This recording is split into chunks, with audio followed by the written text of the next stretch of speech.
Sector Research and Coordination Plus program. For those of you who are frequent haunters of the virtual halls of JustTrack Plus, welcome back.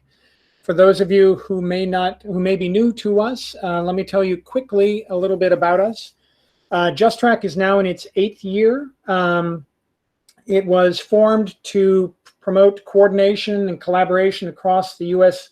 Interagency of Justice Sector Reform professionals, and to provide trainings and symposia like this one to increase knowledge and skills and just all work together better.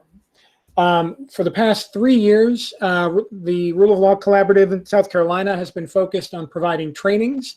If you are unfamiliar with what we offer, please go to justtrack.org, and we have a list and a calendar and all sorts of useful information. We have been joined in the JustTrack endeavor by our colleagues at the American Bar Association, who have taken on the challenge of improving or increasing coordination across the U.S. interagency and developing knowledge products to address ongoing issues, including a central repository for them. And if you aren't familiar with their work, you'll be hearing more about it. In short, if you're engaged in justice sector reform and you work for the U.S. government, JustTrack is a place you should know well. Become one of those who haunts our virtual halls. Let me quickly address the agenda that we're going to have today. We've got a really interesting slate of information for you today. This is the second in a series of symposia, symposia addressing the intersection of rule of law, transnational organized crime, and corruption. The first one featured some work by the UN Office of Drugs and Crime. Today, we are going to be hearing from the U.S. Agency for International Development, and we will keep you apprised of future events. Again, I direct you to justtrack.org. So we're going to start after my dulcet welcome and a couple of logistical matters. We will hear from Raphael Carland from the Bureau of International Narcotics and Law Enforcement Affairs. Raphael has the substantive and enviable task of overseeing INL's new Office of Knowledge Management. Then we will pivot to Scott Cameron from the Office of Sustainable Development in the Africa Bureau at USAID. He will give a few framing remarks for the work that AID has been engaged in. And the main event will be a presentation by Brooke Stearns Lawson, who is the Senior Governance, Conflict, and Crime, I don't know if I got that in the right order, advisor for the Africa Bureau at AID, and her collaborator, Phyllis Denino, who runs the governance practice at Management Sciences International. They have been the leading light and force behind the work you're going to hear about today. I will be acting as your moderator and MC. I encourage you now all to find the chat button on your browser or your phone. That is how we would like you to submit questions, and we'd like you to start submitting them as soon as you have them. I will remind everyone, please keep your mics muted to the best of your ability. That helps for a smoother and more understandable presentation. We will be recording today's presentation. In fact, colleagues at South Carolina, we should push record now. That includes the chat, just in case you're not familiar with the Google platform. And finally, we will be sending out a survey at the end of this. We encourage you all to fill it out. It really helps us continue to target the information we provide. That is a primary means by which we know we're having an impact. It is also a primary means of dialogue with all of you about what matters to you. And then finally, we will endeavor during the Q&A session to open up for oral questions. This is specifically directed to those of you on the phone. So if you are on a computer, please try and use the chat. It will make it much easier to make sure everybody's question is heard and received. And then we will carry on from there. So with that, I'm going to turn the mic over to Raphael, and then we'll move from there to Scott, and then finally to Brooke and Phyllis. Raphael. Wonderful. Thanks so much, Greg. I'm Raphael Carland. I'm the Director of Knowledge Management in the INL Bureau. I appreciate the introduction, and I just wanted to say a few things before we hand it over to our USAID colleagues. So first and foremost, I wanted to thank the University of South Carolina's Rule of Law Collaborative for organizing today's events. INL is so pleased that the Just Track exists, and we're so happy to fund and support this program. It does exactly what we're looking for. It brings communities together and exposes us all to experts inside and outside of government to share our work and understand what one another are doing. And today is just an excellent example of that, as we bring some of our colleagues who are sort of outside the normal rule of law enforcement community, our USAID colleagues who are focused on development. And they've been working on this research for some time now, and they've included a number of their interagent colleagues as they've built this research and have discussed it, including with some of my staff. But along with just doing the research, it's sharing the research and sharing the research beyond your usual communities that sort of already understand and know. So this is just a great opportunity to bring some development thinking into this rule of law community, because it's so important. This transnational organized crime is a really difficult issue. It's one of these wicked problems that touches everything and undermines so much of our work, but is often left mostly to the INL and the Department of Justice community as we look at it as a criminal activity. But it really does impact politics, development, economic security. And so it's great that USAID is able to take a different lens and different analytical tools and a different perspective to help them understand it themselves, but then share it with us so we understand it from a different perspective as well. And they've done quite a bit of work. It's been a multi-year effort. They've interviewed many people in the interagency, but also NGOs, businesses, governments, other donors, and they've come up with 17 lessons learned that they're going to share with us today. But I think one of the most important things about all of this is sort of the holistic, comprehensive approach that we look at. And I just wanted to read some of USAID's guidance, which I think is important. In environments where governments are complicit and crime is extensive, capacity building for law enforcement and prosecution alone is not enough. And I think that's an important acknowledgement that we in the law enforcement rule of law community have to make. But I think we also have to acknowledge that in almost all of our guidance documents, some line to that extent exists. But sometimes in the difficulty and intensity and complexity of doing our own work, we forget and perhaps don't spend as much time thinking about how our work impacts others. And the reverse of that, looking up from our own work and seeing other people's work and seeing where they need help, where our programs, our efforts, our expertise can help others get their job done. Because in the end, what this is about is furthering U.S. foreign policy and objectives in these countries to help these countries achieve security, safety, development. These are our partners and our allies. And I think what we've learned in recent decades is that no one sector can do this by themselves, that there are these holistic goals and comprehensive goals that we need to be aiming for, but that aren't always clear in our individual programs. And so we have these circumstances where our individual programs are achieving all their ends, and yet the overall goals of the US government in this country in partnership with the host government, it's just not coming to fruition. So it's really important that we work together, that we listen to one another and we share this knowledge, both for what it can do here in Washington developing policy, but also what it does in the field and makes our programs better and supports our chiefs of mission and our foreign policy in these countries better.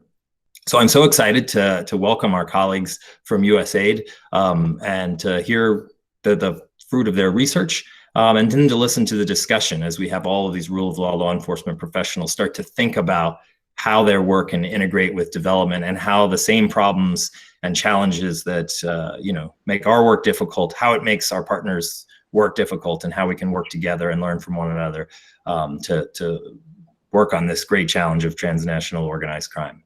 So with that, I'll hand it back to Greg, and I really look forward to hearing from our USAID colleagues. Thank you so much. Thanks, Raphael. And I'll note for everyone's sake that we hope the conversation continues beyond this webinar. Just Track exists in part to facilitate and expand this kind of interagency conversation. So please take us at our word and engage. I'm now going to turn the mic over to Scott Cameron. No, thank you, Greg, and thank you, everyone. Really pleased to be here to speak with you all at this morning's symposium. I won't go into much details because some of the previous speakers have already talked why we're here in terms of organized crime, rule of law, and corruption, and trying to identify interagency approaches on how to collectively address these. But I did just want to highlight all of the collaboration prior to this meeting and the rich discussions across the interagency on organized crime and rule of law at USAID's previous roundtable series, in which INL and other actors were active participants and were critical for developing the guidance and technical approach for this report. We're also excited to take those conversations and the findings from this study to the next level in building this platform. Brooke and Phyllis will be talking about this a little later, but I just wanted to mention that USAID programming does have a broad scope of work in the rule of law space, from organized crime issues, including drug trafficking, gang-related violence, human trafficking, wildlife trafficking, and illicit trade in natural resources. In fact, we also have significant programming addressing the contextual factors that facilitate organized crime, including corruption. So what we hope to do from not only this report, but more broadly the discussions and ongoing discussions we have today and in the future, is to really make sure that we're all collectively aware of the common issues and how we each can bring things to the table in order to address this important issue. But I did want to also especially like to recognize Phyllis and Brooke for their presentations, and Phyllis in particular for a lot of your great work on this that ultimately led to this report. So thank you very much. I'm really happy to be here and learn a lot today, and I'm happy to turn over the floor to Brooke. So for those of you, for everyone joining, we're going to turn the floor now to Brooke Stearns-Lawson and Phyllis Donino, who seem to just have a predilection for solving or attempting to solve wicked problems. So we're going to hear about their efforts today on rule of law and transnational organized crime. Quick reminder, please do mute your microphone if you're just joining. Okay, Brooke, the floor is yours. Thanks, Greg. Thanks to you, to JJ, Raphael, Scott, for kicking this off right, and for this great effort and the chance to share the work here. You know, as Scott said,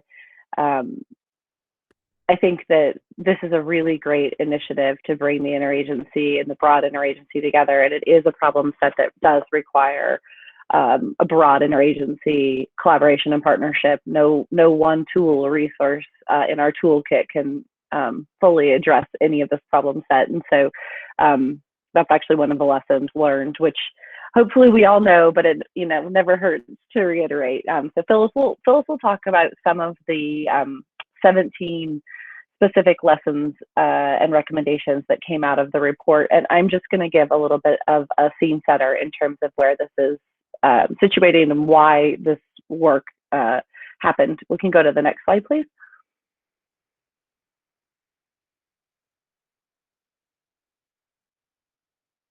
It might just be a delay. It's not moving yet on my screen. If it's moving on others, that's okay. I can.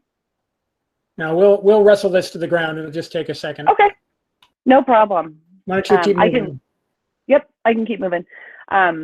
So the first part is a little bit of the why, and it's interesting because within the USAID and within the interagency, I think that the question can come up when you think of the concept of organized crime or transnational organized crime. The question can come up of, well, does USAID do anything in that space, or how is this a development problem? And so part of this work is a continuation of a variety of efforts that the Africa Bureau, other parts of USAID, and the Global Initiatives Development Dialogue on organized crime has been fostering. And, you know, really, USAID does robust work in the areas of organized crime, including in areas of wildlife trafficking, trafficking in persons, illicit trafficking in other natural resources, particularly minerals, as well as timber, and also counterfeit pharmaceuticals. And so, although we tend to think of organized crime as the big O, big C criminal syndicates, the tentacles or the tentacles of organized criminal activities spreads really wide and far, and there's a lot of programming we do in that space. The reason that we ended up focusing on rule of law was because prior work that we had done had identified that this was actually a very robust approach that we did, particularly in our combating wildlife trafficking programming, which is which is the most numerous of the projects that we have, which is in the slides, and there will be a graph later at some point. I think you'll have the slides as well. So, and it's also in the report itself. So if you don't have the visuals now, don't worry, you'll can have them at a later point in time. And so what we wanted to do with this work was really to bring, within USAID in particular, and within the interagency more broadly, bring together these disparate work streams that are relatively robust, but not always brought together under the rubric of organized crime. And so to do that work, we had a series of roundtables and white papers, and the links to the topics and the links for each of the 5 roundtables and white papers are all listed. And these grew, they built off of each other. We hadn't pre-identified these as the topics or the themes. It was, we would have the first roundtable or white paper, have conversations for the interagency about within the interagency about where to go next, and then would plan the next roundtable and white paper. We can go ahead and go to the next slide. Oh, thanks, Greg. I appreciate you dropping the link for the guidance in the paper. And so what we were looking at, the scope of what we looked at, was I was talking about, is like the core counter organized crime programming, which falls into the categories that are in the center of this circle. And then we also did we were cataloging USAID's efforts and our lessons learned, pulling together to understand what is the landscape, because they don't all sit within, I mean, they sit across bureaus, across regions, across sectors. And so what we wanted to do, in addition to the roundtables and the white papers, is really understand what is the universe of programming that USAID is doing in this space, and what do we know about that programming. And so this is the universe of the programming that we looked at, both the core programming and the contextual programming. And the idea here was really to see whether, if we pulled these various resources together, to see the extent to which there were common lessons learned across different types of counter-organized crime development assistance programming, and the extent to which there were unique similarities or differences that where we couldn't make comparisons or draw lessons learned. You can go ahead and go to the next slide. So as I mentioned before, this is a graph that shows core programming. It's a snapshot in time, and these are programs that were in existence during this year.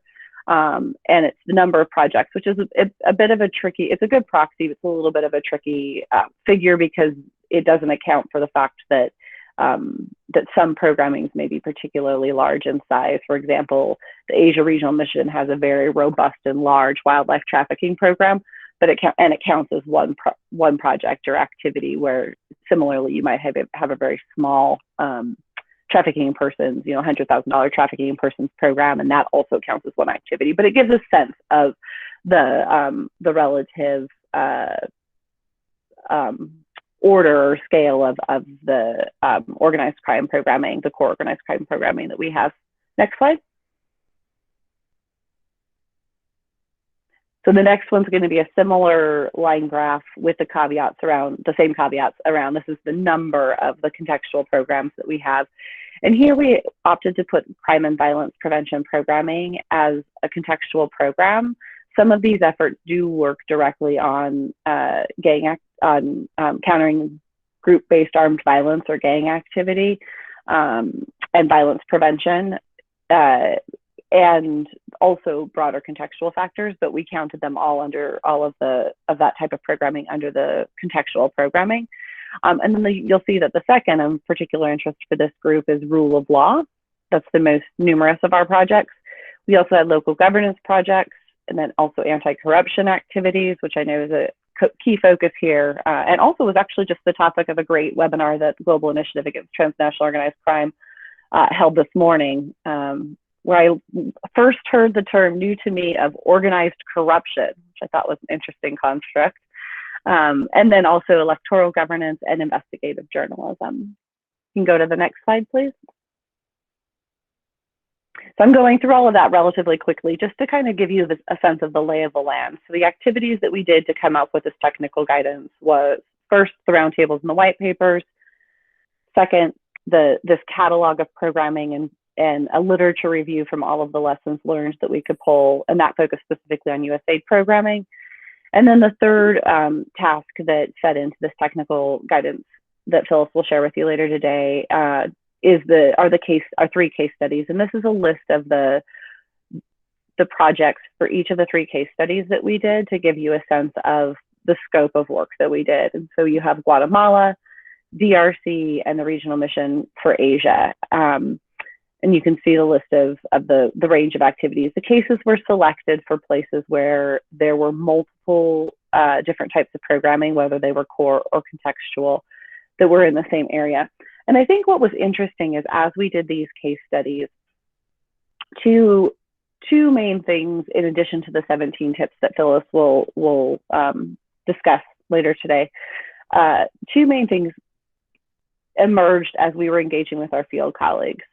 The first is that there is this distinction, even when we're doing a counter trafficking in persons program, or an anti-corruption program, or a program that's looking at, reducing extortion, that those are not always thought of in terms of organized crime or articulated as organized crime. And so you'll be talking to colleagues that are working on a combating wildlife trafficking program that's looking at this illicit network of traffickers that are working across borders and completely meet the definition of organized crime. And sometimes you'll hear, and there are links to organized crime, not just there are links to other organized criminal syndicates or broader organized criminal syndicates. And so part of that's, I think, just a mindset dynamic. And part of the study was to decide, does organized crime as a construct help us? And I think that one of the things that emerged is across the various forms of illicit trafficking, that there really are some common lessons, and it behooves us to use the rubric of organized crime or illicit trafficking, because what it allows us to do is to pull lessons from the wildlife programming or the TIP programming or the other environmental programming. It allows us, or the counterfeit pharmaceuticals, it allows us to pull lessons from one sectoral effort that could be applicable to another, and that just increases the evidence base that we can have to inform our programming. And the second, which I don't think comes as a surprise to anyone, is that there's a bit of a missed opportunity because of the way that we do programming, where biodiversity resources or rule of law resources might not be thought of in a more holistic way. And so there are opportunities where there are overlaps or acknowledged overlaps between different types of organized crime and between these contextual factors, where we have programming that's addressing contextual factors and we have programming that's addressing different types of core organized criminal activities, but they're not, there's some lost synergies that aren't being capitalized on. And so those are some of the key findings from the case studies that stuck out at me. And I will now turn it over to Phyllis, who can go through, we went back and forth. She's not going to run through all 17 lessons and tips. So,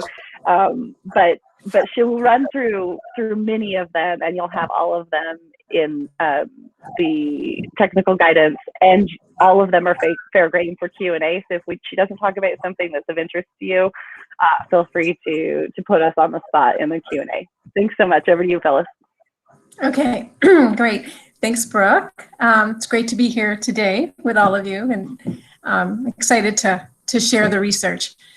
So as Brooke mentioned, the research generated a bunch of recommendations, as you'll see on the next slide. Greg, can you go to the next slide? Thanks. We've grouped them into three main categories: analysis, strategic approaches, and effective partnerships. So, as Brooke noted, we decided, given the available time today, not to walk through all of them, but I'm going to discuss a subset that we thought was particularly relevant for this group. So can we go to the next slide?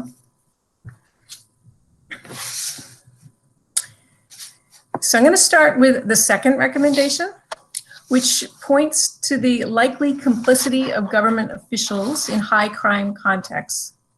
So the extent of complicity is largely determined by the quality of governing institutions, especially the rule of law. So this will come probably as no surprise to most of you on this webinar.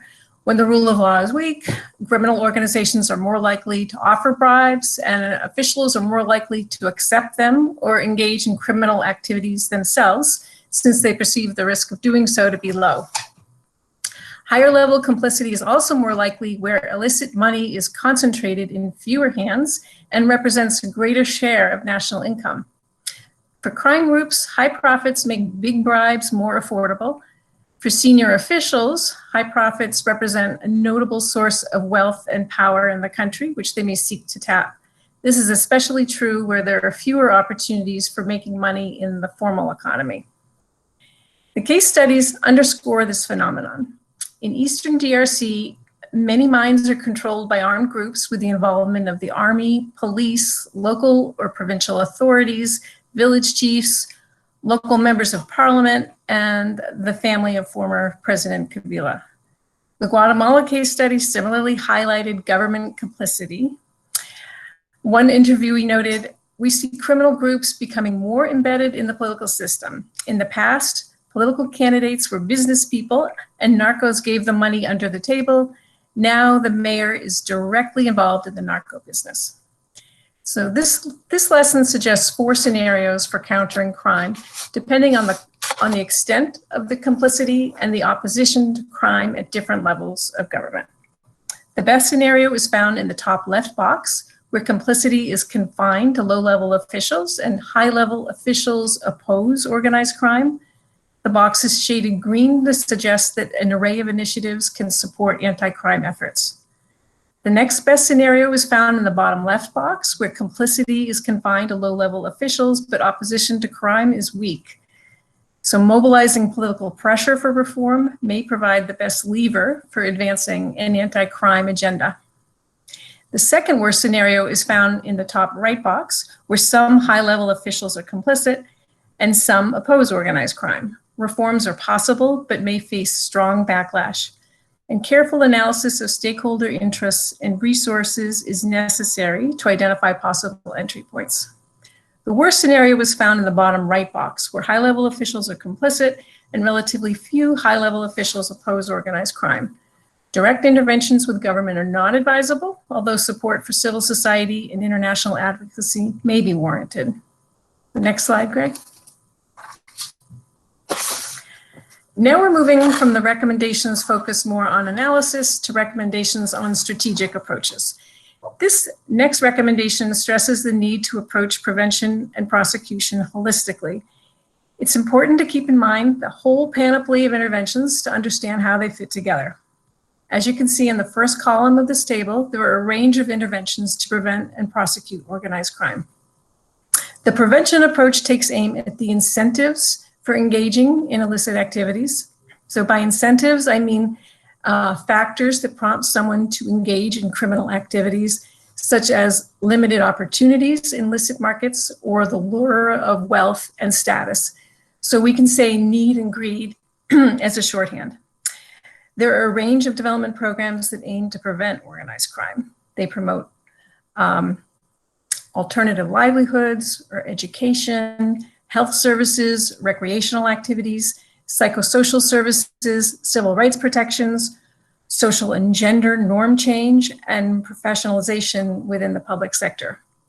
In addition, development programs may support community co-management of natural resources, such as forests, hunting preserves, and mineral resources, as well as the formalization of land titles, resource rights, and labor rights to enable community members to benefit from illicit activities. Other programs aim to shrink criminal markets. They strive to decrease demand for illicit goods and services through social and behavior change communication and advocacy for more stringent laws. Efforts typically focus on specific illicit goods or services, such as rhino horn or conflict minerals. For some of these efforts, development practitioners have joined a growing number of stakeholders to call for supply chains that are clean, that is free from unethical or illicit activity, such as child labor, human trafficking, armed conflict, armed conflict financing, or illegal harvesting of fish, trees, or other resources. Support for clean supply chains ranges from traceability and certification schemes to customs operations. Prosecution, on the other hand, takes aim at the risks for engaging in criminal activities, which could include imprisonment, fines, debarment, visa sanctions, and loss of standing in one's community. Prosecution-focused interventions strengthen laws on criminal activities and the capacity of police, prosecutors, and judges to enforce the law, drawing on such tools as surveillance, undercover police, informants, witness protection, and asset seizures. In many cases, efforts to increase the risks of engaging in criminal behavior also need to address corruption. While weak justice institutions may reflect capacity deficits, they may also reflect complicit governments that deliberately starve offices of funds, interfere with meritocratic staffing, or limit the power of laws and prosecutorial tools. Addressing state complicity in organized crime requires efforts to strengthen accountability in government through enhanced anti-corruption laws, increased transparency, and strengthened checks and balances, as well as social oversight, awareness raising, advocacy, investigative journalism, and other civil society initiatives. So practitioners use these varied prevention and prosecution approaches across criminal markets. In general, an array of prosecution approaches applies to all criminal markets, whereas specific prevention approaches apply to many, but not all criminal markets, as you can see by the check marks on this slide. Next slide, Greg. So the point I want to emphasize is that preventing crime is a necessary complement to prosecution. In high crime contexts, prosecution is needed to disrupt criminal networks already in operation, but prevention is needed to reduce the ongoing supply of new participants. We heard this in many different ways in our interviews. One interviewee in Guatemala noted, as you can see here on the slide, in the case of extortion, we can arrest every gang member, but if youth aren't given opportunities, new gang members will emerge. An interviewee in the DRC mission commented on minerals trafficking. People go the illegal route because there's no viable legal avenue.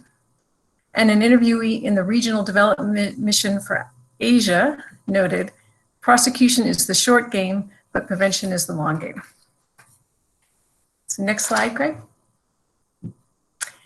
The next recommendation centers on social and behavior change efforts, which aim to change the behavior of a target group by changing individual attitudes and beliefs, as well as social norms. Whereas awareness raising on laws and the impact of crime may change attitudes and beliefs, efforts to change social norms may need to focus on people's beliefs about what others in their social group do, think, and expect of them, and what is considered normal. Social norms can exert a powerful influence on behavior and act as a brake on interventions. For example, laws may ban the ivory trade, but social norms conferring status on ivory products may sustain it. Social and behavior change strategies may include publicizing trendsetters and positive deviants, facilitating group deliberation and reflection, creating a new reference group, and supporting role models. For example, the Wildlife Asia Project has made social and behavior change a key element of its work to reduce the demand for wildlife. In Thailand, the effort has engaged fashion influencers on social media to broadcast the beautiful without ivory message to female consumers, as you see on the slide here. For another example, in DRC, the Tashinde Project has facilitated group discussions and supported role models in their social and behavior change efforts. The project found that community discussion forums involving authorities were key to changing behavior related to TIP. Given the sensitive topic, the project used sketches to elicit reactions and discuss implications. Involving local authorities in these discussions encouraged them to take ownership of the issue. In this way, the project aimed to engage local authorities as role models and agencies and agents of change. As the agreement officer's representative noted, quote, "When leaders change their behavior, it's easy for the community to change." Next slide. So the next recommendation picks up a key lesson from the crime and violence prevention field, that violence clusters. Crime and violence prevention programs stress the importance of concentrating resources on the small clusters of people, places, and behaviors that are responsible for the majority of crimes and violence.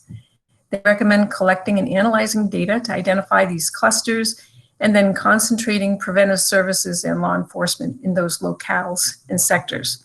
So this lesson may pertain to a neighborhood, a trafficking route, which is depicted in this slide, a network of people, and patterns of behavior. The analysis should consider where, how, and with whom criminal activities tend to occur most often and help focus interventions on those clusters. In Guatemala, for example, USAID and INL have implemented a place-based strategy in Villanueva's Zone 12. The strategy includes community mobilization to prioritize needs, social services for at-risk youth, capacity building with the police, and an aggressive effort bringing together police, prosecutors, and judges assigned to the area to coordinate operations and ensure detainees are duly prosecuted and cases are adjudicated. This joint assistance contributed to a 35% reduction in homicides in the area between 2017 and 2019. So next slide. So the sixth recommendation acknowledges the role of specialized tools and knowledge in the judiciary to prosecute organized crime. Within prosecutors' offices, context analysis units can help shift the focus from solving a specific case to identifying patterns in criminal incidents and discerning those within the command structure of a crime group that are the most responsible for crimes. In Colombia, USAID supported a context analysis unit in the Attorney General's office, which yielded good results. In one case, the prosecution led to prison sentences for 153 military officers, including senior level officers, for their involvement in extrajudicial killings. Special tools and knowledge can also apply to specific types of organized crime. In Guatemala, for example, USAID's Security and Justice Sector Reform Project helped the prosecutor's office design specific prosecution methodologies for specific crimes, such as corruption, extortion, homicide, human trafficking, migrant smuggling, customs fraud, and environmental crime. Whereas investigations against extortion may include analyzing bank accounts, phone records, and social media, investigations against wildlife trafficking include video cameras in preserves, as well as remote and aerial monitoring, as you see here on this slide. And investigations against migrant smuggling include interviewing victims, recovering evidence, and reviewing prosecutors' files from border zones. For each type of organized crime, investigators need to learn what type of information is useful, how to extract it, and how to present it. So next slide. The seventh recommendation recognizes the role of investigative work by journalists and civil society activists in fighting crime. For evidence gathering, they are not bound by the same laws or legal jurisdictions as law enforcement. Most of their data are open source or purchased legally, but some come through leaked sources, which law enforcement cannot use, such as the Panama Papers. In addition, investigative journalist networks enable research to cross borders. From different countries, journalists can share databases and undertake joint research. As a result, journalists have more latitude to conduct their research and can uncover wrongdoing that law enforcement often cannot. This sets up law enforcement to pursue these leads. So this slide depicts an expose of the Russian laundromat by the USAID-funded Organized Crime and Corruption Reporting Project, a global network of investigative journalists.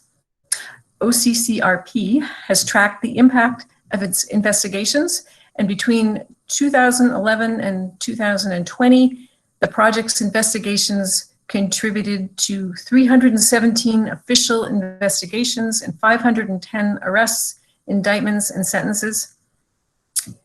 These investigations have also spurred the passage of new laws, such as unexplained wealth orders, laws requiring transparency in political party financing, and ultimate beneficial owner laws requiring transparency in company ownership. As exposing organized crime and corruption is dangerous work, the OCCRP network supports members' digital, legal, and physical security and provides some safety in numbers as it's harder to attack an entire network than individuals.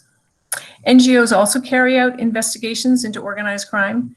For example, the Eagle Network in Africa combines investigations with activism and advocacy. Across 9 countries, this network of small NGOs investigates wildlife crime, works with rangers and prosecutors on cases, publicizes crimes and legal actions taken, and encourages governments to confront crime and corruption. It has shifted countries from 0 wildlife prosecutions to a rate of 1 major trafficker arrested, prosecuted, and imprisoned per week. The next slide. This next recommendation speaks to the need for sequencing. Working to establish goodwill, trust, and relationships may need to precede programming in sensitive areas. For example, crime and violence prevention programs may need to gain entree with high crime communities by providing desired services such as education and healthcare, or income generating and enrichment opportunities. 2 crime and violence prevention projects in Guatemala address this challenge by offering cultural, artistic, and sports events to all members of a community, which opened doors and built relationships that generated referrals to more targeted services for at-risk youth. Similarly, the projects supported expanded education programs with a big impact on children and their families, which led teachers and principals to identify youth for targeted interventions. While referrals can sometimes overascribe risks to minority populations and underascribe risks to girls, the relationship building can help project staff understand community dynamics and adjust for these biases. The USAID manager of both projects commented, combining primary and secondary prevention in a layered way is a key lesson learned. Work on wildlife crime in the DRC provides another example of this lesson. One implementing partner noted, quote, "We can't do any work to prevent wildlife trafficking without having the communities on our side," unquote. In the case of the community resilience in Central Africa activity, livelihood efforts near protected areas have generated goodwill with communities, which has led to increased reporting on wildlife exploitation and poaching. The next slide. This next recommendation affirms that embedding technical advisors in organizations on a long-term basis is an effective way to build capacity. Advisors can serve as mentors and support on-the-job training. Instead of short courses or workshops, advisors enable continuous training, which promotes the uptake of information. In the Philippines, for example, USAID supported the International Justice Mission, which embedded US investigators and police in the police unit responsible for TIP for 1 to 3 years. The advisors supported the unit through the entire process of reporting and investigations through prosecutions. This approach required a financial commitment, but it yielded good results. The number of minors available for purchase on streets and in bars that were hotspots for sex trafficking has plummeted between 75% and 86% in cities where IJM has worked. Next slide. The 12th recommendation recognizes that technology offers many tools for countering crime. For example, monitoring and reporting tools, sensing and remote sensing technologies, and DNA and database analysis can help detect criminal activities and strengthen forensic evidence. They can improve law enforcement and the prosecution of crime, as well as support certification and traceability systems for clean supply chains. The key to the uptake and effectiveness of these technologies is adapting them to local users and contexts. Working collaboratively with stakeholders to adapt technological tools to their different needs emerges as a best practice across crime sectors.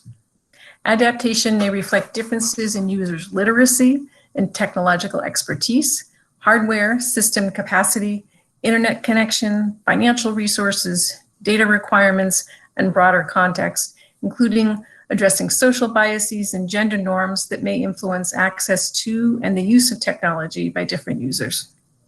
For example, the USAID Oceans and Fisheries Partnership supported both the regional electronic ASEAN catch documentation scheme, and national electronic catch documentation and traceability initiatives launched by the governments of Indonesia and the Philippines. While the regional system offered a foundational structure for tracking seafood in the supply chain, the national systems responded to the legal and political structures and the particularities of the seafood industry in those countries. Another example of effective adaptation is when the Maasai Wilderness Conservation Trust in Kenya introduced the Spatial Monitoring and Reporting tool, known as SMART, in a community conservancy where rangers were semi-illiterate. To address illiteracy, they customized the data model with icons to represent animals and threats rather than using text. As a result, the rangers who had finished just primary school were able to successfully collect the patrol data. So next slide. The next recommendation stresses the importance of coordination across sectors. Coordination may improve information on criminal networks and markets, leverage relationships and interventions from one project to others, and direct efforts to key drivers of criminality. For example, the DRC mission is addressing illegal gold mining through several programs, As an implementing partner noted, quote, "Illegal gold mining is the single biggest disaster. It drives other issues such as illegal logging, wildlife crime, and insecurity," unquote. To tackle the issue holistically, programs across several sectors address illegal gold mining from different angles. The Central Africa Regional Program for the Environment, that's CARPE, supports alternative livelihoods for illegal miners. The Integrated Governance Activity supports local governance management of mining royalties. Solutions for Peace and Recovery supports conflict analysis and advocacy that address illicit mining. And Tushinde supports awareness raising around child labor, forced labor, and sexual exploitation in mines as human rights violations. Next slide, please. Now we come to a recommendation that speaks to the importance of partnerships. Recommendation 15 recognizes that countering organized crime often involves a large number of stakeholders, but a lack of understanding, information sharing, and coordination hinder collaboration. So regular exchanges and joint trainings can promote cooperation across these varied stakeholders. International partners can also play a key role as a convener or support the establishment of enduring collaboration structures. For example, in Guatemala, the Security and Justice Sector Reform Project supported a coordination unit that brought together judges, prosecutors, public defenders, and police in each region to discuss case management processes as well as specific themes, such as collaborating witnesses and telephone recordings. The monthly exchanges allowed for issues to be discussed and relationships to develop. In one case, police complained they were arresting gang members for extortion, but the judges were dismissing the cases. The prosecutors and judges clarified the information they needed in the police reports and the procedures that needed to be followed. So next slide. So that brings us to the end of the recommendations that I wanted to highlight today. And this slide provides a recap. A key takeaway from the research is that where organized crime is extensive, capacity building for law enforcement and prosecution is not enough.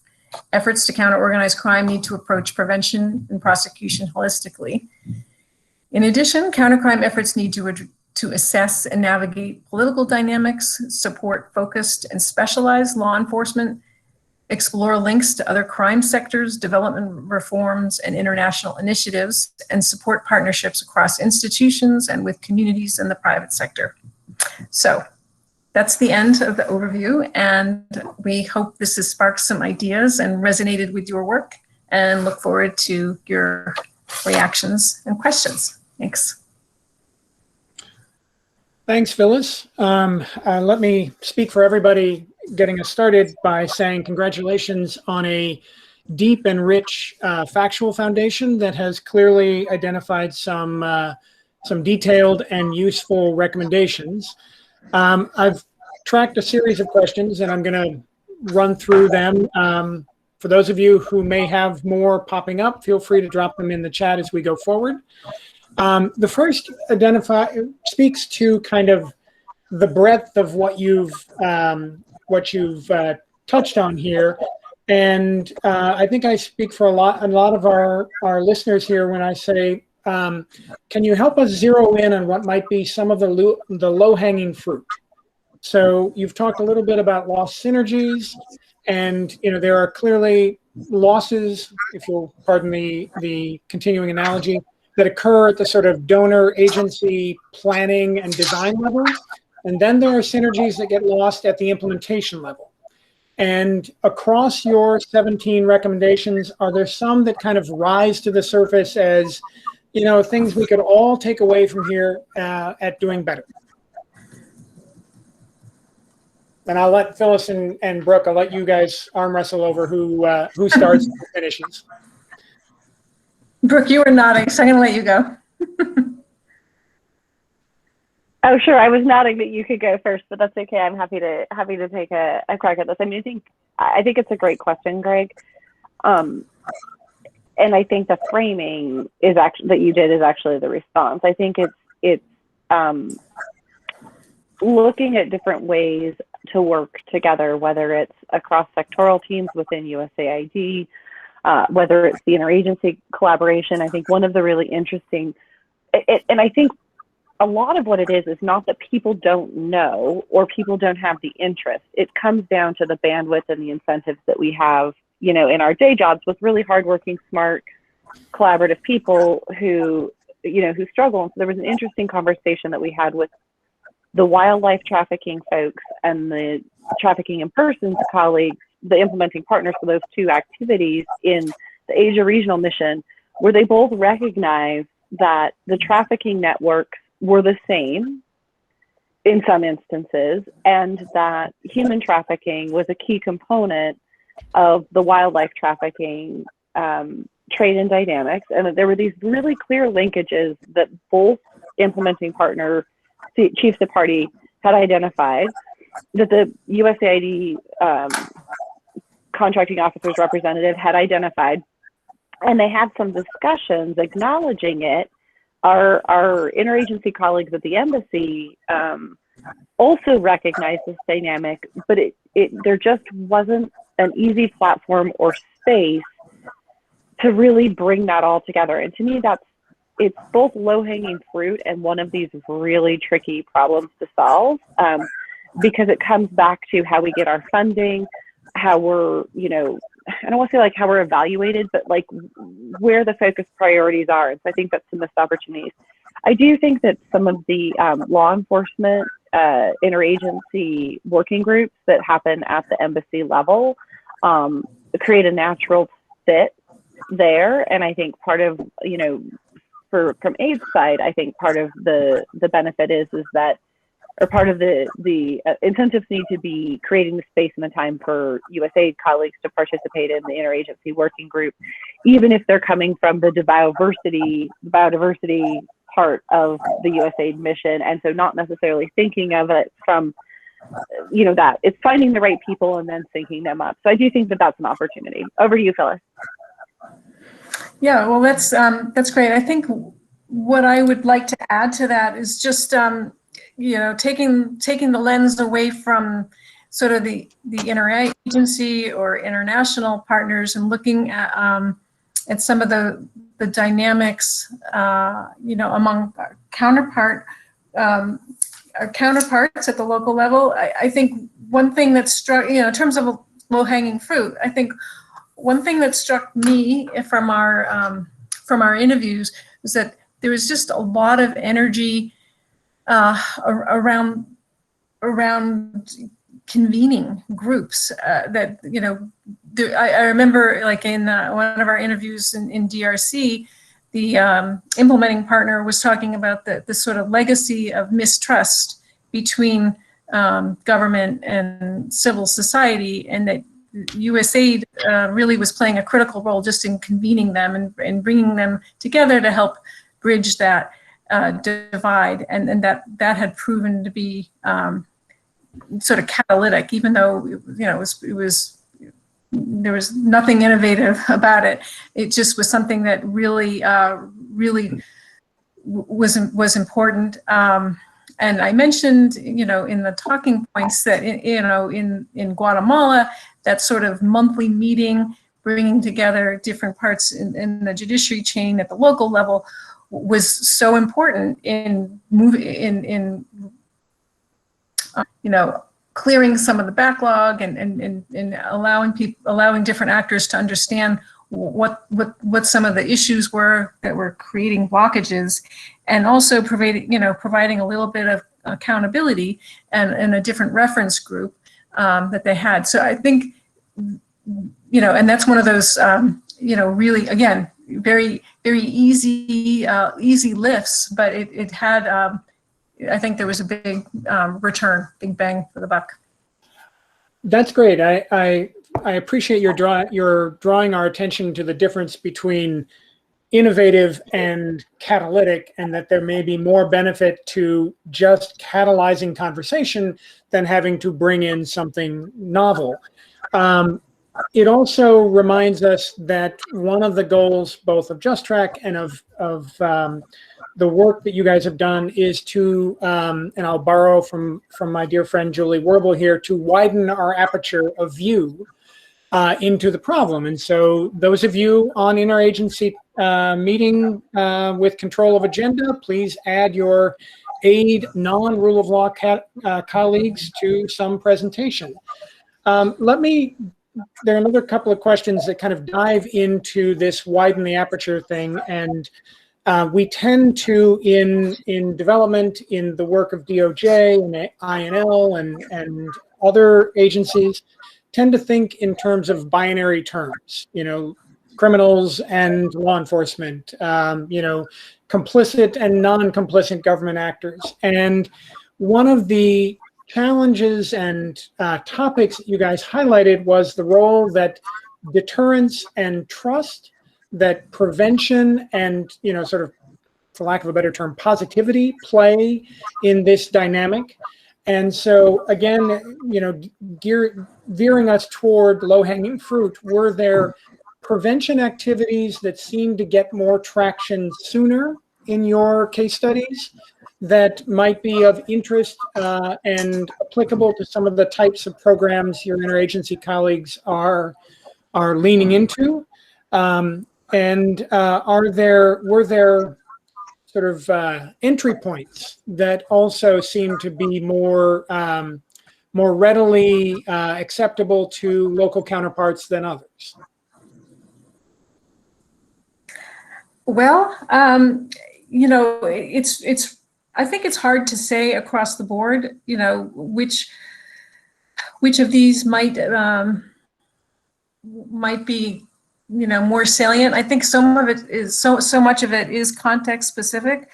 I feel like the social and behavior change work has the potential to really have more sort of ripple effects, more sort of both in the government side and the civil society side, especially where there's a lot of sort of acceptance of corruption, and there's a lot of sort of understanding that this is sort of the way things happen, and this is how things are done, and you don't question when officials are sending their children to incredibly expensive schools, or taking them on expensive vacations or something.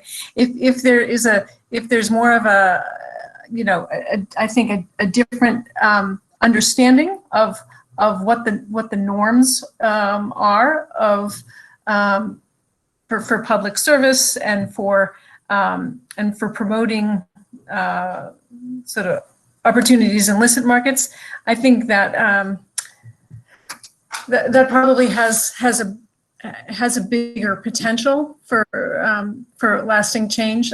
I don't know, Brooke, if you have thoughts you'd like to add to that. Yeah, I also really appreciate the question, Greg, because I have to say,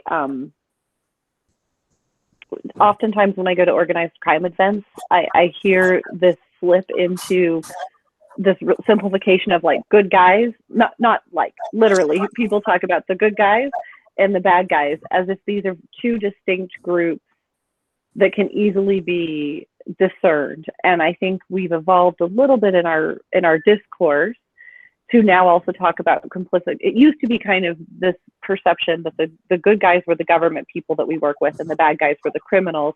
I think we've evolved as a community to at least recognize that there are some complicit government actors that are also now going in the bad guy camp.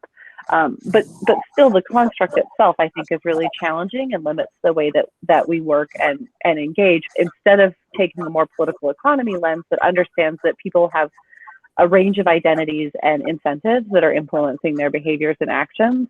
And so, the example Phyllis gave about social norms, and this gets a little bit to Kat's comment in the chat as well. Part of it is around social norms, and so some interesting work that our colleagues who had worked on the roundtable on social norms and behavior change had flagged was around this idea that there's, in places where there's systemic corruption, even cops who don't want to take bribes, there's a loss if you are a police officer who doesn't take bribes. You are not working within the system.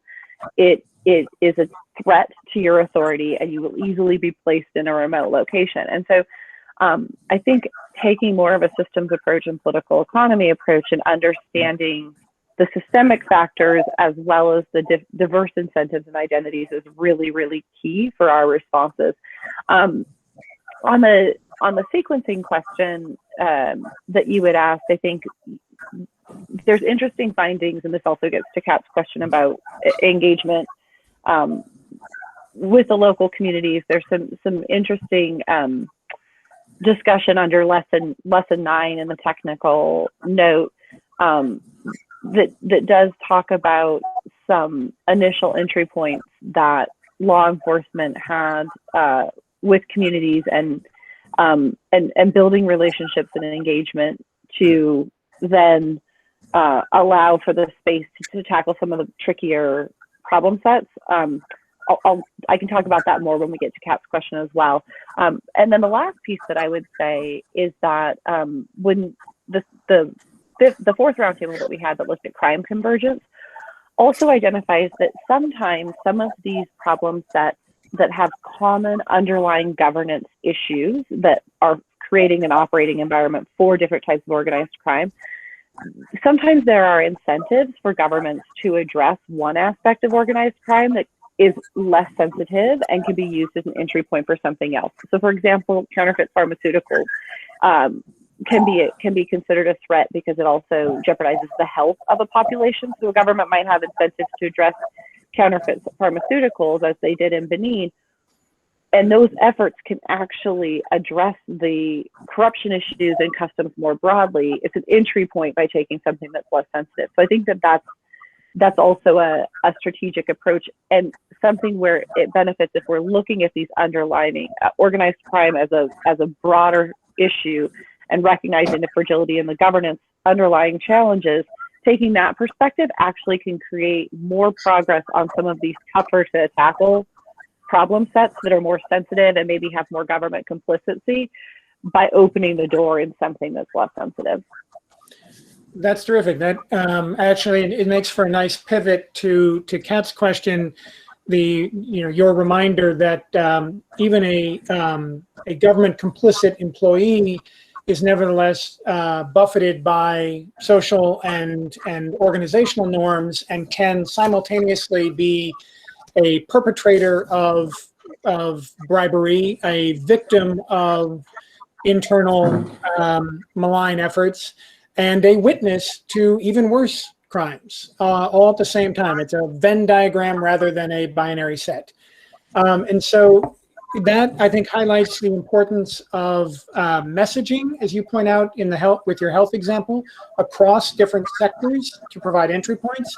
And I think leads us to Kat's question about the role of security officials and how they can provide a platform to highlight or address or maybe create entry points for to address the development, governance, and social drivers that, as you point out earlier, create the enabling environment for organized crime. So I don't know if the health example is the best one, but maybe give us an idea where the overlay might exist for positive, for opening messages or for engagement on particular topics that might seem off-center until we widen our aperture. I'm happy to take a first crack at that if you want, Phyllis. Yeah, sure. So, Kat, Please do. great. Thanks for the great question. We're thrilled to have you at ACSS and asking these types of questions. I think, and I don't mean this flippantly, but I think the first thing in terms of building trust and long-term relationships with the, I'll say, justice and security sector broadly, is quite frankly not committing abuses and abuses of power. I think that, and I know it goes without saying, but I think it actually does need to be said. And I think one of the challenges is individuals are within a system, and even if they as individuals are not perpetuating abuses, if the system itself is perceived to be unjust, that's one of the biggest drivers of criminal and violent activities. And so, I think that the COVID responses and the impact that that's had on organized criminal activity in East and Southern Africa in particular, that I've seen good reporting on, really highlights this, that the oppressive use or misuse of force to crack down on criminal or opposition, activities is extremely problematic. So assuming that you have a decent system that has a manageable level of corruption and strong professionalism and respect for human rights within, which is the first response. I think then within that, the second response, you nailed it. It really is about relationship building, and I think the counterfeit pharmaceutical is one example, but I actually think that there's a lot of good examples coming out of the wildlife trafficking community, as well as some from the trafficking in persons community. And so lesson 16 of the technical report identifies communities as a key partner. And there's a specific example in the guidance around around the use of community rangers patrolling in coordination with a park ranger, and that builds relationships both within those 4 individuals. It's like 3 community rangers and 1 park ranger. It builds relationships within those 4 individuals, and it also creates a relationship between, it creates kind of a liaison for the community that then can establish some ongoing trust and build that relationship for other broader law enforcement. So I think there's a lot that we can learn, but I think part of the other lesson is it's a sustained, ongoing, non-transactional relationship. And so also in Los Angeles, you have really good examples of the police engaging on an ongoing basis with communities, both for community policing, but also for a Summer Night Lights series where you're creating safe spaces for the communities to come together. And it's this commitment to an ongoing relationship and ongoing presence that's authentic. It's not just about, I'm going to have this relationship with the community to get what I want or need. It's also about recognizing that, community policing, for example, is about this long-term relationship and establishing trust. How that translates specifically to the security sector actors, I answer the question more broadly. I have to think a little bit, and I think the security sector actors can be a little bit trickier because of the different mandate of law enforcement versus security. And I think I look forward to seeing what you and ACSS come up with on this question of how do you do that type of translation into the broader security forces beyond the law enforcement community. So that's terrific. That also gives me a nice segue to put in a little commercial for the work that we highlighted in our last symposium that UNODC is doing about gathering data that can illuminate the sort of different nature of impact community by community.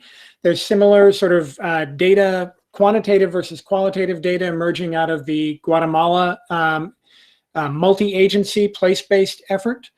I also then get to segue to work that USAID has underway, which we hope to see results from soon, led by the illustrative Julie Warble I mentioned earlier, about how the methodologies for engaging with law enforcement in the security sector.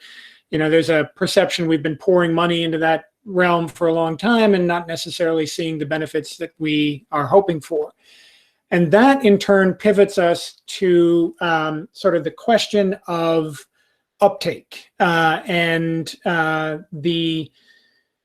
the role that a consultative approach, the kind that Brooke was just talking about with the rangers and the community and other sort of community examples, whether there is sort of bleed over when you see that working into other areas, whether the benefits of what goes on in the wildlife and human trafficking world of kind of opening the system up to audit then can create opportunities outside of the auditing world and, in sort of this non-binary or multifaceted review, and whether there are specific tools, here I'm thinking of PEA, that may be novel to interagency colleagues who don't use them regularly that might be worth delving into.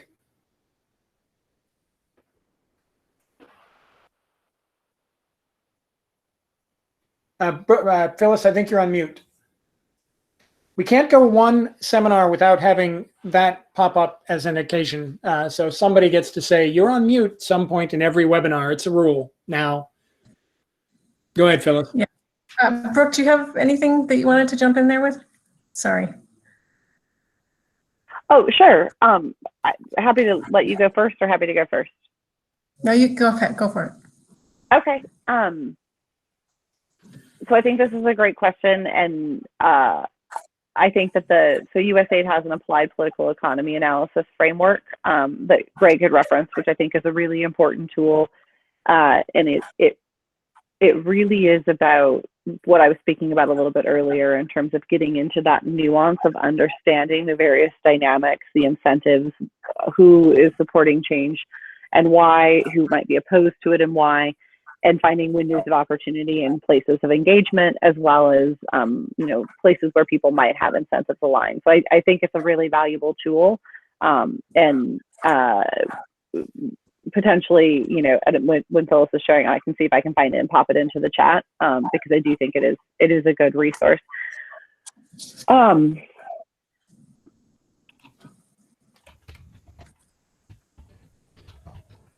Yeah, I think I'll stop there in terms of that analysis of that resource. You're making me scratch my head. I like where you're going, Greg, and I'm scratching my head a little bit to think of the best way to pick it up. So, but I like where you're going. Well, let me offer a pathway for you. So one of the things that our interagency one of the techniques that our interagency colleagues use frequently is embedding advisors, and you guys pointed out that that's a key role. Were there steps that the case studies that you identified illuminated as making the embedding work better? Were there practices in the course of embedding that allowed sort of for a more iterative process or a sharing of information? Sort of unpack the notion of that tool from what you guys saw as a way of looking at that as a interagency tool, and I will find the applied political economy analysis field guide. No, that's great. Thanks for flagging that. And there absolutely is. And I think one of the key, and again, I think, a lot of this work was pulling together things that many of our interagency colleagues on this call, it's pulling at threads that are known, that are a good practice in one field. And the point is not that this is earth-shattering new information, but it's pulling from these disparate experiences to put into one collective. So the embedding advisors is a great example. And one of the key lessons that was found was really around the success works if the embeddedness is strong, is solid. I don't know what the word for it is, but whatever the word of it is if it's really solid. And what that means is that it's not just an individual gets put into an organization and does their function or their role for the organization, but rather a person gets put into the organization and is able to create institutional change because their support from management, because they're mentoring and building the capacity. And so they're not playing a function as the embedded advisor, they're catalyzing systemic institutional change and capacity building within the institution itself. So I think that's a key caveat, and I think it's quite frankly something that many organizations who are one deep on a particular individual, it's probably not an invaluable lesson for us to take back to our own organizations or our own work stream. If you've ever worked with a particularly strong individual, you know the gap that they can leave if they leave an organization, and so. But I think that's the key concept. And quite frankly, it's one of the things that we strove to do with this work. And I think that Just Track is able to continue doing because it is, it's not dependent on one individual carrying out action. It really is creating this community that therefore can be stronger as individuals, but also as a community. Excellent. I could go on at some length here. I wanted to delve into multi-stakeholder partnerships and things like OGP and whatnot, but I'm cognizant of our time, so I'm going to use the chair's prerogative, which I am both aggregating to myself and now deploying, to ask the rest of the crew on the call. We've still got about 80 people here. I'd like you to use the raise your hand function in the lower right corner. And if you've got questions or reactions, or you want to just tell us what about this is resonating and you look forward to more information, the general floor is now open.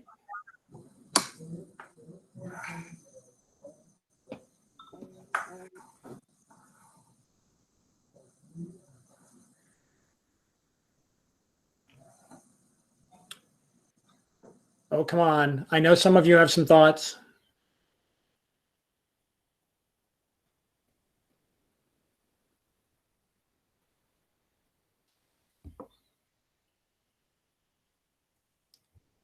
So we've got one that appeared in the chat here.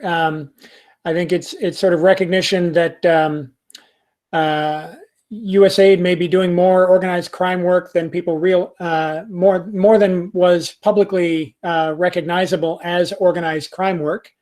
And then I think puts a messaging onus back on USAID to start to disseminate how their work may overlap with their interagency colleagues a little better. Let me, while people are thinking this through, let me pose the platform question. All of our interagency colleagues work on various platforms that stretch beyond the US government. So I'm thinking here of the UN Office of Drugs and Crime with INL, human rights bodies with our friends at DRL, the variety of patent and trade bodies that are PTO friends who, for those of you who don't know, have an extensive overseas development role. And at USAID, the office or the Open Government Partnership or the Extractive Industries Transparency Initiative, were there instances where a intergovernmental platform like that played a role in either widening the aperture for one of your case studies or in making one of your recommendations sort of more impactful than otherwise?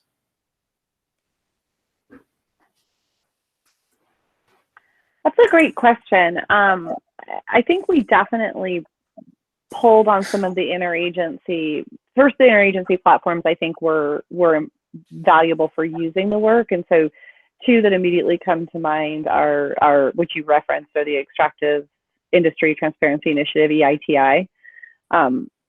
platform, and also the Public-Private Alliance for Responsible Minerals Trade, which State Department, Department of Labor, and USAID are members of, that both created awareness and opportunities for understanding interagency engagement on this effort. I think the counterfeit pharmaceutical work also benefited from engagement with interagency colleagues, including Commerce, who have programming in that space as well. And so,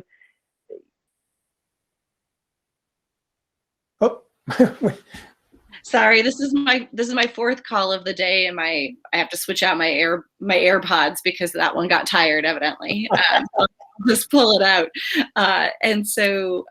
So I think that was the case. And the other thing, this is not a question you asked, but I was just listening to Samantha Power's book, and she was talking about responding to the question that you want to have been asked instead of the question you were asked. And so I will also say that this public-private alliance component is also valuable. And so the interagency coordination piece is key, and these platforms are key, I would say, as are our relationships with private sector actors. And there was a lot of interesting work when we did that fifth roundtable. It seems like a million years ago. But there's a lot of really great opportunities and engagements that the private sector have, and platforms that we can also benefit from there. So, and the two of those together is like magic when you have an interagency and a private sector platform pulling together. And I'll just add, if I may, Greg, what comes to mind for me is like in that the regional case study that we did, ASEAN was a really big player, and many of our interviewees noted how ASEAN provided a platform for moving ahead in terms of legislation, but also for bringing sort of peer groups together across countries, and it was a really good opportunity to advance the issue. And I will say in the Guatemala case study, the OGP, Open Government Partnership, was something that was flagged as providing an opening to do a lot more work. And in that case, the project ended up embedding an advisor in the government that was the part of the government responsible for coordinating the OGP effort, and that was key to really moving some legislation forward, and so a number of other initiatives that allowed the civil society and the government to work together on some anti-corruption issues. So those are two that also came to mind for me. That's terrific. And thank you. I'll note for those on the call that beyond EITI and OGP, there are a wide variety of these multi-stakeholder platforms dealing with everything from the production of textiles to the catching of fish. Anybody who's been in Whole Foods recently and has seen the little gradation system of, sustainably caught, not sustainably caught, that arises from a multi-stakeholder initiative that is operating on a global scale. So we're nearing the end of our time, and I'm cognizant that people are beginning to move on to other calls. We have dropped a link to our in the chat box. If you are on the phone, please grab that and open it up and fill it out at your leisure. We will be sending the same survey out to everyone whose email we are able to capture. And I want to take a moment and thank Brooke and Phyllis for a detailed and robust presentation. I think the interest of more than 100 of your interagency colleagues speaks not only to the importance of what you did, but also to the hunger for this kind of conversation that exists at the interagency level. And then with that, I'm going to offer JJ, the illustrative sponsor of all things Just Track, an opportunity for closing remarks on behalf of INL.